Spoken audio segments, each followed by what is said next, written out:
함께 기도하실 때 회중을 대표해서 홍영기 장로님께서 기도하시겠습니다.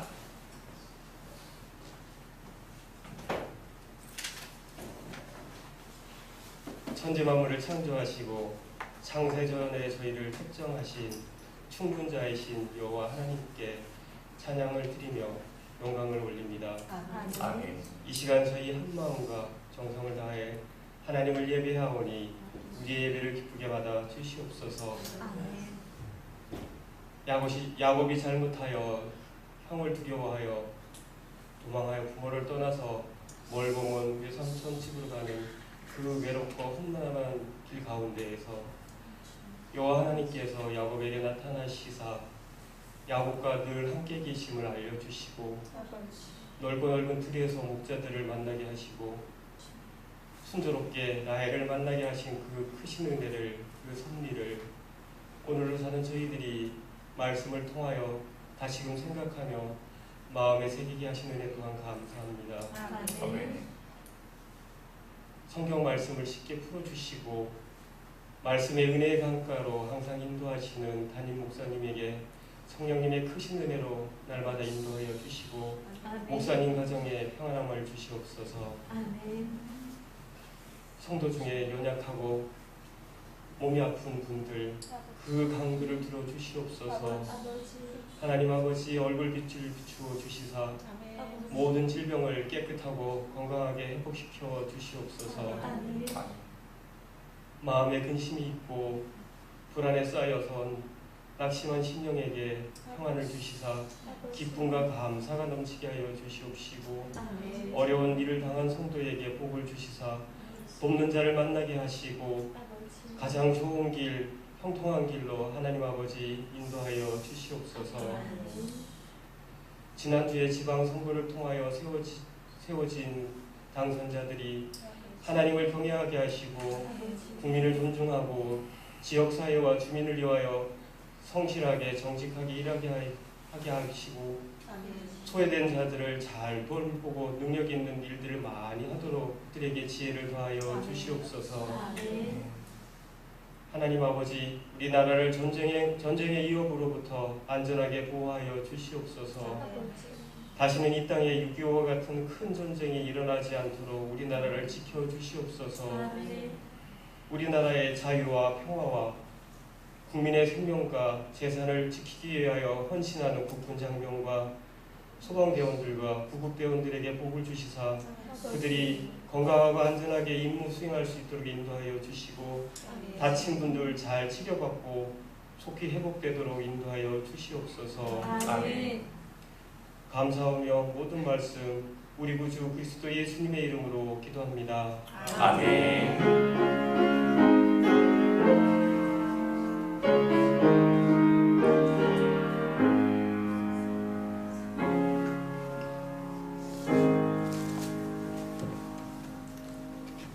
오늘 하나님께서 우리에게 주시는 말씀은 창세기 29장 12절로 20절입니다. 한 목소리로 우리 천천히 이 목소리를 맞춰서 한번 공독해 봅시다. 시작. 그에게 자기가 그의 아버지의 생질이요 리브가의 아들됨을 말하였더니 라헬이 달려가서 그 아버지에게 알림해 라반이 그의 생질 야곱의 소식을 듣고 달려와서 그를 영접하여 안고 입맞추며 자기 집으로 인도하여 드리니 야곱이 자기의 모든 일을 라반에게 말하매 라반이 이르되 너는 참으로 내 혈육이로다 하였더라. 야곱이 한 달을 그와 함께 거주하더니 라반이 야곱에게 이르되 내가 비록 내 생질이나 어찌 그저 내 일을 하겠느냐. 내 품삯을 어떻게 할지 내게 말하라. 라반에게 두 딸이 있으니 언니의 이름은 레아요 아우의 이름은 라헬이라. 레아는 시력이 약하고 라헬은 곱고 아리따우니 야곱이 라헬을 더 사랑함으로 대답하되 내가 외삼촌의 작은 딸 라헬을 위하여 외삼촌에게 7년을 섬기리이다. 라반이 이르되 그를 내게 주는 것이 타인에게 주는 것보다 나으니 나와 함께 있으라. 야곱이 라헬을 위하여 7년 동안 라반을 섬겼으나 그를 사랑하는 까닭에 7년을 며칠같이 여겼더라. 아멘. 야곱은 집을 떠난 지 사흘째 되던 날 루스라는 곳에 당도하자 피곤에 지쳐 잠이 들었습니다. 그런데 곤히 잠을 자는 동안 야곱은 하나님을 만나게 되죠. 그리고 그곳에 단을 쌓고 그곳을 하나님의 집 베델이라는 이름을 지었습니다.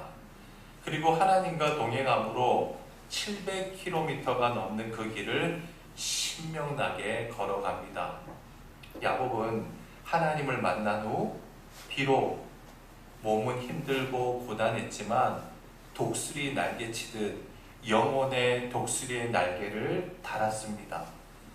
그래서 삼촌 라반의 집 근처 하란까지 단숨에 당도하게 되었죠. 그곳에서 양에게 물을 주기 위해 우물가에 나온 목자를 만났는데 한 사람이 아니라 몇 사람을 봤죠? 세 사람을 보았습니다. 생각해보면 우물가에 3명의 목자가 있는 것이 뭐 그리 대수겠어요. 하지만 야곱은 하나님을 만난 이후 모든 것이 새로워졌습니다. 한마디로 성령 충만했던 거예요. 그래서 그 특별한 하나님의 섭리와 사랑에 감격하면서 그 상황을 보고 하나님께 감사를 드립니다.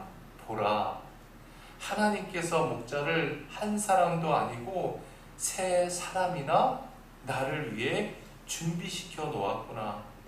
하나님 감사합니다.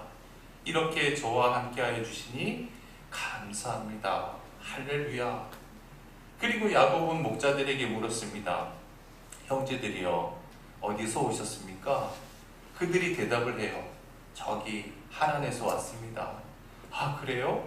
그러면 혹시 하란이라는 어르신을 알고 계십니까? 그랬더니 라반이라. 제가 잘못 얘기했나요? 예. 예, 라반이라는 사람을 알고 있습니까? 그랬더니 그 3사람이 다 안다는 거예요.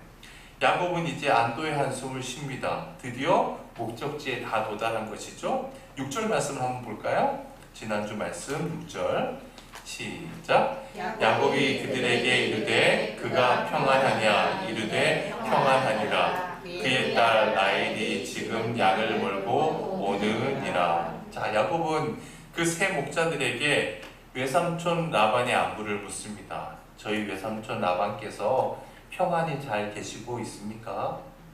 그랬더니 평안히 잘 지낸다고 대답을 해요. 그리고 목자들이 말합니다. 자, 저기 보세요. 그의 딸 라헬이 지금 양을 몰고 옵니다. 여러분 성경책에 한번 공표를 쳐보세요. 지금에다 공표를 쳐보시고 오느니라에 공표를 쳐보세요. 지금 오느니라. 여러분 얼마나 평범한 말이에요. 그런데 이 평범한 말, 지금 오느니라, 이 말에는 하나님의 섭리가 숨어 있는 거 아닙니까? 만약 야곱이 조금 일찍 왔더라면 라헬을 만나지 못했겠죠. 조금 늦게 왔다면 역시 만나지 못했을 겁니다. 그런데 야곱은 정확히 그 순간 그 자리에 있었습니다. 그리고 라헬도 정확히 그 순간 그곳에 도착한 겁니다. 사람들은 이것을 우연이라고들 이야기해요. 그런데 성경은 이것을 하나님의 인도하심, 하나님의 섭리라고 말합니다. 또한 하나님의 은혜라고 이야기합니다. 여러분, 어떻게 이러한 감격적인 상봉을 할 수 있었습니까? 한치의 오차도 없는 하나님의 섭리 속에서만, 하나님의 은혜 속에서만 가능한 것이에요.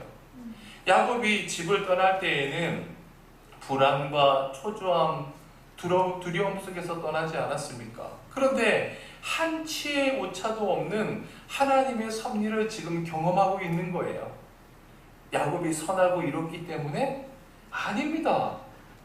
내가 어디로 가든지 내가 너와 함께하며 내가 이 땅으로 다시 돌아올 때까지 내가 너를 떠나지 아니할 것이다. 하나님의 일방적인 은총 때문이었습니다. 거기에는 이유가 없어요. 그 하나님의 사랑, 한치 오차도 없는 하나님의 섭리, 그 은혜 속에서 야곱은 지금 새로운 삶을 살고 있는 것이죠. 여러분, 그 하나님이 야곱만의 하나님이신가요? 그렇지 않잖아요. 하나님을 경외하는 우리 모두에게 하나님은 그런 분이십니다. 우리에게 답이 없어 보이고 보이지 않는 것 같아도 하나님께서는 이처럼 치밀하게 역사하는 분이세요. 그래서 다윗이 시편에서 뭐라고 고백합니까? 시편 16장 6절 말씀 한번 읽어볼까요? 시작!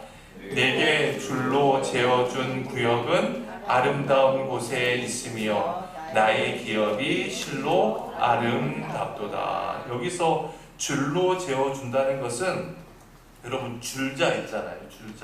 줄자를 의미해요. 구역, 기업은 땅을 의미하는 것이 아니라 하나님께서 자기에게 주신 매 순간, 매 상황을 뜻합니다. 하나님께서 나에게 어떠한 삶의 상황을 주시든지 그 상황이야말로 하나님께서 나라고 하는 한 인간을 위해서 줄자를 가지고 정확하게 재시듯 한치의 오차도 없는 당신의 은혜가 너무나 아름답습니다. 라고 고백하고 있는 것이죠. 사랑하는 여러분, 하나님께서는 여러분의 인생도 줄자를 가지고 정확하게 재시듯 당신의 은혜로 역사하고 계심을 꼭 기억하시기에 주의 이름으로 축원해 드립니다.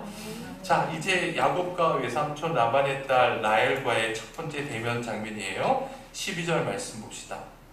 12절 시작. 그에게 자기가 그의 아버지의 생질이요 리브가의 아들됨을 말하였더니 라헬이 달려가서 그 아버지에게 알리매. 야곱이 지금 자기 족보를 좀 복잡하게 설명하고 있죠. 자기가 그의 아버지의 생질이요 리브가의 아들됨이다.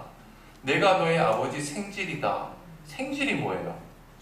조카잖아요. 그러니까 라헬 당신과 나는 무슨 지간이다? 무슨 지간이에요? 사촌지간이다 라고 이야기하면 되는데 좀 복잡하게 얘기한 거예요. 그러자 그 이야기를 듣자마자 라헬은 급히 아버지에게로 달려갑니다. 그리고 그 소식을 알린 것이죠. 그런데 여러분, 이 장면 어디서 많이 본 장면 아닙니까? 무슨 장면과 어우럽대요? 아브라함의 노종이 리브가를 만났던 그 장면과 거의 비슷하죠. 아브라함의 노종이 리브가를 만났던 그 장면하고 비슷하지 않아요? 제가 뭐 자꾸 실수하나 봐요. 우물가에서 리브가를 만나고 리브가도 아브라함이 보낸 종이 왔다고 말하는 그 장면과 거의 비슷한 장면 아닙니까? 13절 말씀 봅시다. 13절 시작. 라반이 그의 생질 야곱의 소식을 듣고 달려와서 그를 영접하여 안고 입맞추며 자기 집으로 인도하여 드리니. 여러분, 여기 13절에 등장하는 동사들을 한번 주목해 봅시다. 라반이 그의 조카 야곱의 소식을 듣고 달려와서 그를 영접하여 안고 입맞추고 자기 집으로 인도하여 드렸다. 달려와서 영접하여 안고 입맞추고 인도하여 드렸다. 한마디로 대대적인 환영식이죠. 여기서 이 안고 입맞춘다는 표현은요, 원문의 의미를 더 정확하게 표현하면 너무나도 기쁜 나머지 계속해서 껴안아주고 입맞추었다는 그런 거예요. 우리가 머릿속을 한번 그려볼 수 있겠죠. 그러니까 너무 신이 나서 조카인 야곱을 보자마자 뽀뽀하고 다시 안고 너가 정말 내 누이 리브가의 아들 야곱이냐 하면서 다시 또 확인하고 뽀뽀하고 또 안고 한참을 그랬다는 거예요. 여러분, 지금 이 시기를 한번 정확히 한번 따져봅시다. 현재 야곱의 나이가 몇 살이에요? 77세죠. 자, 리브가가 이삭과 결혼해서 몇 년에 낳았죠? 몇 년 후에 낳았죠? 40에 결혼했는데 몇 년 후에 낳았어요? 20년에 낳았어요. 그러면 창세기 24장에서 처음 나오는 라반은 지금으로부터 몇 년이 지난 거예요? 77 더하기 20 하면 몇 년이에요? 97년이 지난 거예요. 자, 그러니까 보세요. 이 장면만 보면 야곱의 외삼촌 라반이 97년 전에 시집갔던 사랑하는 그 여동생 리브가의 그 아들, 지금 자기 조카를 극진하게 아껴주는 것처럼 보입니다. 근데 여러분, 저를 보세요. 유대 랍비들은요, 이 장면을 그렇게 해석을 안 합니다. 여러분, 유대 랍비들은 구약만을 집중적으로 공부하면서 해석하는 사람들이잖아요. 이제 우리가 다음에 보겠지만, 여러분, 이 라반이라고 하는 사람은 어떤 사람이에요? 굉장히 음흉한 사람입니다. 그러니까 아마도 야곱이 외삼촌 이 외갓집 그 사람들의 피를 좀 이어받은 것 같아요. 어쨌든 라반은 굉장히 음흉해요. 그래서 유대교 랍비들은 이 장면을 어떻게 해석하냐 하면, 라반이 야곱을 계속해서 껴안고 뽀뽀하잖아요. 이 장면을 어떻게 해석하냐 하면 야곱의 주머니를 뒤졌다라고 해석을 합니다. 툭툭 치면서. 그러니까 우리가 볼 때는 반가워서 안고 뽀뽀하는 것 같지만 실제로는 야곱을 안으면서 야곱의 바지 주머니를 툭툭 치면서 얘가 좀 돈을 좀 많이 가지고 왔나? 금가락지를 좀 가지고 왔나? 라고 했다는 거예요. 자, 그러면 왜 유대 랍비들은 그렇게 해석하는가? 창세기 24장 28절부터 30절인데, 여러분, 이 장면은 아브라함의 노종이 이삭의 아내감을 찾기 위해서 하란의 당도에서 우물가에서 리브가를 만났던 그런 장면이에요. 자, 28절을 먼저 읽어봅시다. 시작. 소녀가 달려가서 이 일을 어머니 집에 알렸더니, 여기서 소녀가 누구예요? 리브가죠. 리브가가 집으로 달려가서 어머니에게 아브라함 댁에서 보낸 사람이 왔다고 지금 알렸다는 거예요. 29절 시작. 리브가에게 오라버니가 있어 라반이라. 그가 우물로 달려가 그 사람에게 이르러. 라반은 누가 왔다는 이야기를 듣자마자 쏜살같이 그 사람에게 달려가는 거예요. 왜 그랬죠? 30절 말씀 봅시다. 시작. 그의 누이의 코걸이와 그 손의 손목걸이를 보고. 그러니까 보세요. 아브라함의 노종이 리브가를 만나서 코걸이와 손목걸이를 팔찌를 준 겁니다. 일종의 폐물을 먼저 준 거죠. 그러니까 이 라반은 그 폐물을 보고 생각을 한 거예요. 그러면 나에게도 줄 선물이 있겠구나. 그래서 달려간다는 겁니다. 이런 라반이기 때문에 아마도 동생 리브가가 야곱을 통해서 값진 선물을 보내지 않았을까? 그래서 뽀뽀하면서 뒷주머니 앞주머니를 툭툭 치면서 건드려 보았다는 것이죠. 이게 정확한 해석인지는 모르지만 앞으로의 라반의 모습을 보면 빈말은 아닌 것 같아요. 타당한 이야기일 수도 있다고 생각이 됩니다. 자, 13절을 계속 볼게요. 하반절. 야곱이 자기의 모든 일을 라반에게 말하네. 여기서 모든 일이 뭘까요? 자신의 그 신변을 밝히는 거죠. 나는 리브가의 아들입니다. 그리고 어머니에 대해서 서상히 설명했겠죠. 어머니는 지금 평안히 잘 지내고 계십니다. 에서라는 쌍둥이 형이 있고 이러이러한 일로 인해서 어쩔 수 없이 형을 피해서 이곳까지 오게 되었습니다. 모든 일들에 대해서 이실직고를 했을 겁니다. 14절 15절 시작. 라반이 이르되 내 혈육이로다 하였더라. 야곱이 한 달을 그와 함께 거주하더니 라반이 야곱에게 이르되 내가 비록 내 생질이나 어찌 그저 내 일을 하겠느냐. 내 품삯을 어떻게 할지 내게 말하라. 자, 야곱이 외삼촌 라반의 집에 거한 지 한 달이 지났어요. 야곱은 성실하게 열심히 일했습니다. 왜요? 어쨌든 여기서 살아남아야 되잖아요. 그래서 나가서 놀지도 않고 최선을 다해서 정말 열심히 일했습니다. 열심히 일하는 그 야곱을 보고 한 달이 지나자 이 라반이 야곱에게 이야기하는 거예요. 아무리 너와 내가 삼촌 조카지간이긴 하지만 어떻게 공짜로 일할 수 있느냐. 그러지 말고 일하는 동안 품삯을 줘야 할 텐데 너가 한번 그 품삯을 한번 정해보거라. 자, 보세요. 이것도 보면 라반이 야곱에게 굉장히 인심을 쓰는 것 같지만 앞으로 삼촌과 조카의 관계를 어떻게 바꾸는 거예요? 고용주와 고용인으로, 사장과 종업원의 관계로 만들겠다는 것이죠. 갑과 을의 관계. 사실 삼촌 조카면 일 안 하고 놀아도 괜찮잖아요. 뭐가 문제겠어요. 하지만 임금을 주고 고용주와 고용인이 되면, 갑을 관계가 되면 고용주는 종처럼 마음대로 부릴 수 있는 거 있거든요. 그런 의미가 이 구절 속에 내포되어 있는 것이죠. 16절, 17절 시작. 라반에게 두 딸이 있으니 언니의 이름은 레아요, 아우의 이름은 라헬이라. 레아는 시력이 약하고 라헬은 곱고 아리따우니. 자, 라반에게 두 딸이 있는데 큰 딸은 누구예요? 레아. 작은 딸은 라헬. 그런데 이 딸들에게는 좀 특징이 있다고 지금 성경은 말하고 있어요. 레아는 어때요? 시력이 약해요. 원문에는요, 시력이 약하다라고 되어 있지 않고 한번 적어보세요. 옆에다가 눈이 약했다라고 되어 있습니다. 눈이 약했다. 여기서 약했다라고 하는 말이 히브리 말로 라코트라고 하는데 연약하다라는 뜻이에요. 그래서 많은 주석가들은 이 표현을 두고 시력이 나쁜 것이 아니라 이런 거죠. 눈동자가 희미해서 총기가 없어 보였다라고 해석을 합니다. 그런 사람 있잖아요. 눈동자에 힘이 없어서 희멀건해 보이는 사람. 그 사람을 의미해요.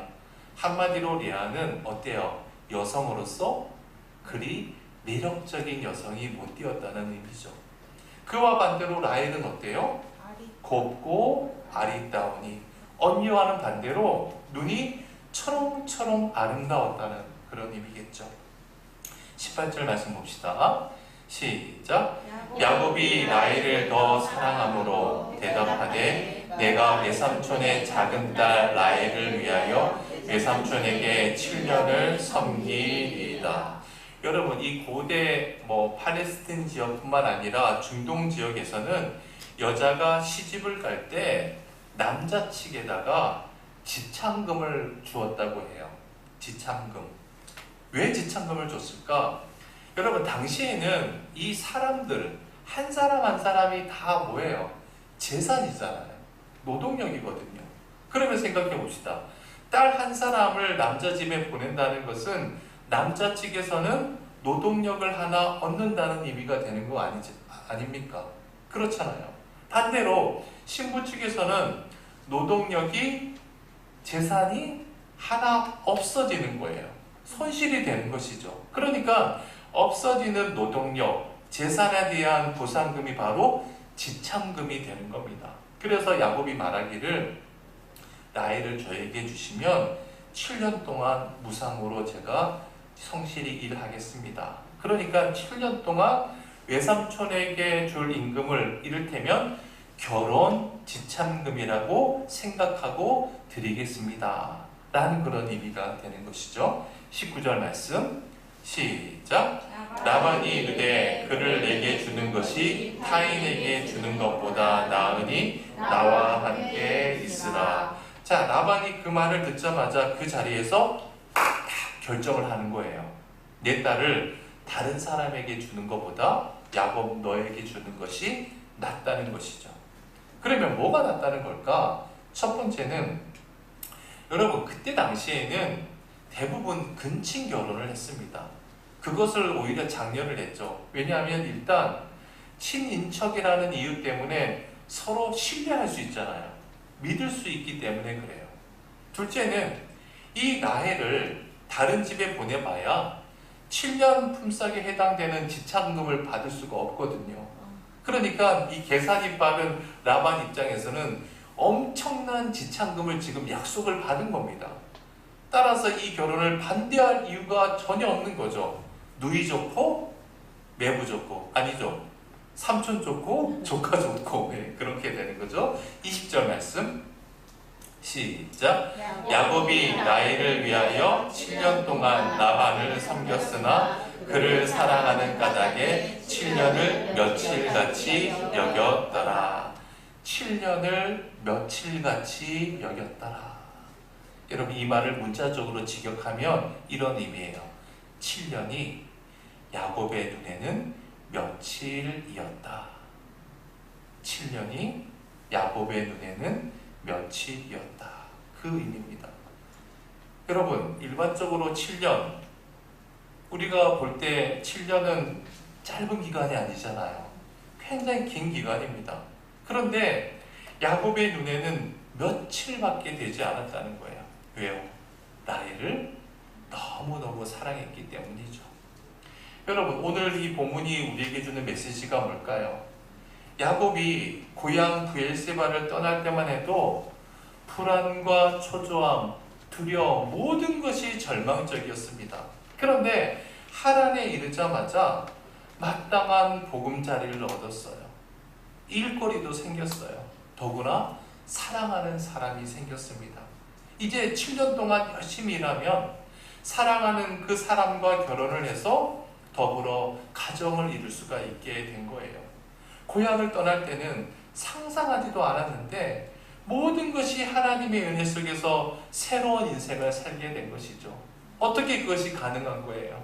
아까 서두에도 말씀드린 것처럼 한치의 오차도 없이 치밀하게 역사하시는 그 하나님의 섭리, 그 하나님의 은혜 속에서 야곱은 이전까지 살아왔던 인생과는 전혀 다른 새로운 인생을 살게 된 것입니다.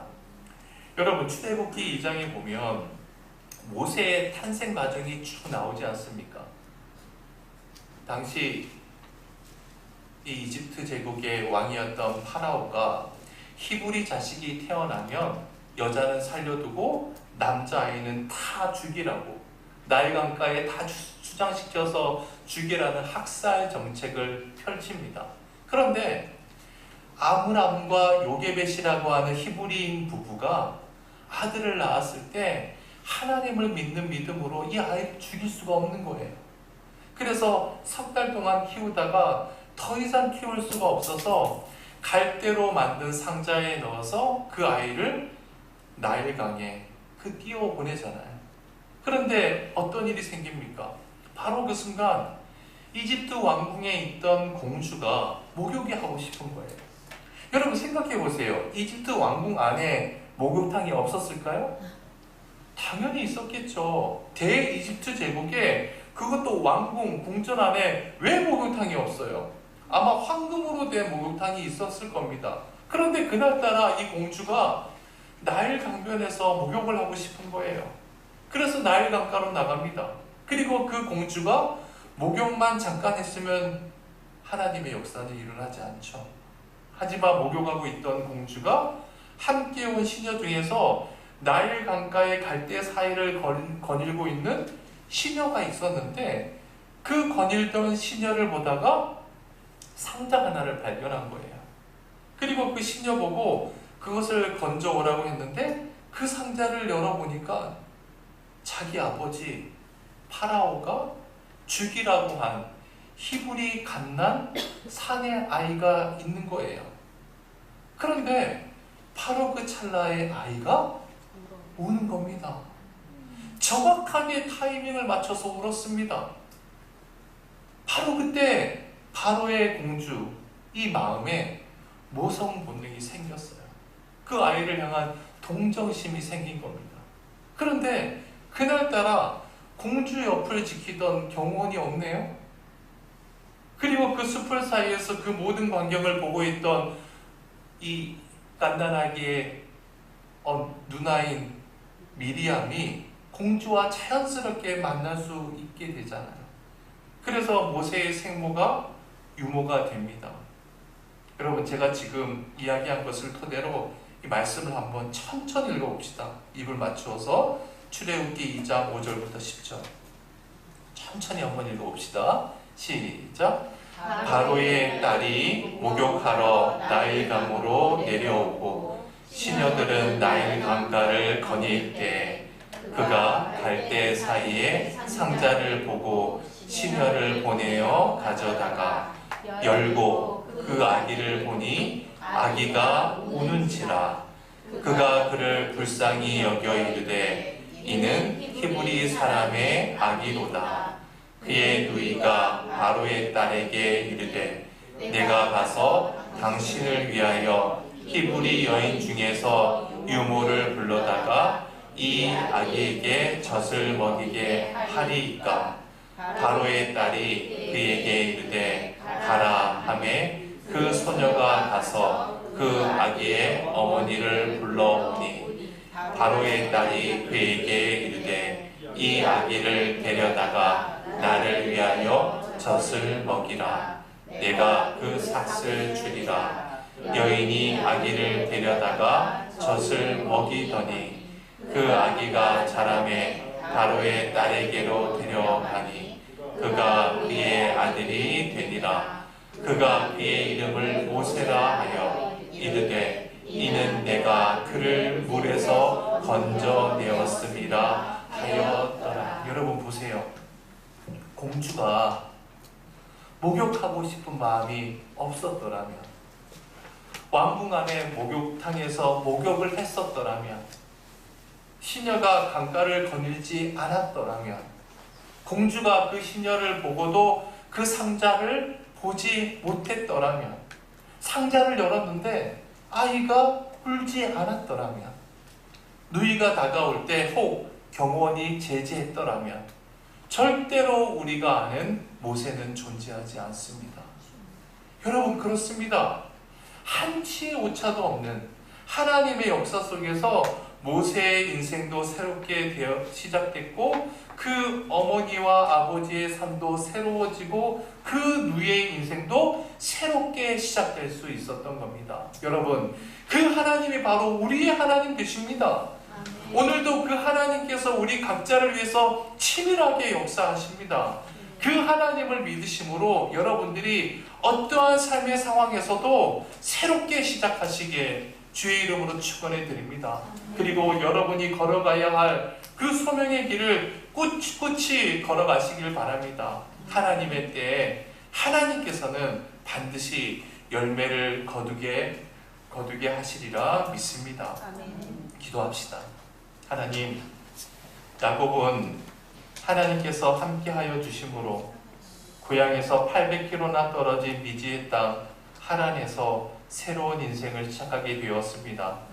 주어진 환경이 얼마나 감격스러웠는지 7년이 며칠밖에 여기지지 않을 정도로 그는 주어진 삶에 최선을 다했습니다. 주님, 모세는 죽을 수밖에 없는 생명이었지만 하나님의 치밀하고도 한치의 오차도 없는 역사 속에서 모세의 인생은 새롭게 시작되었고 그를 통해 출애굽의 대역사가 일어날 수 있었습니다. 주님, 그 하나님이 우리의 하나님 되심에 감사드립니다.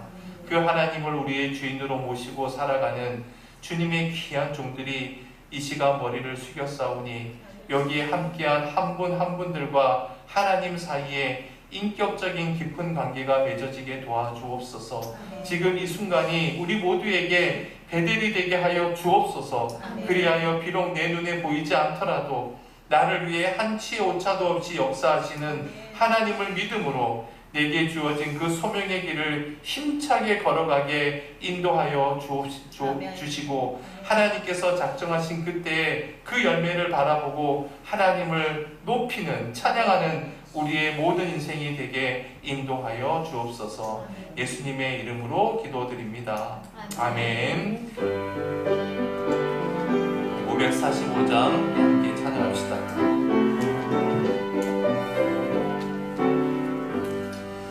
이 눈에 아무 증거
약속 믿는 자에게 능치 못할 무슨 일이 있을까.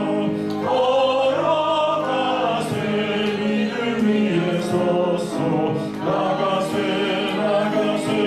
의심 버리고 걸어가세 믿음 위에 서서 응가기에 아무 증거 없어도. 하늘에 계신 우리 아버지여, 이름이 거룩히 여김을 받으시오며 나라의 임하옵시며 뜻이 하늘에서 이룬 것 같이 땅에서도 이루어지이다. 오늘날 우리에게 일용할 양식을 주옵시고 우리가 우리에게 죄 지은 자를 사하여 준 것 같이 우리 죄를 사하여 주옵시고 우리를 시험에 들게 하지 마옵시고 다만 악에서 구하옵소서. 대개 나라와 권세와 영광이 아버지께 영원히 있사옵나이다. 아멘.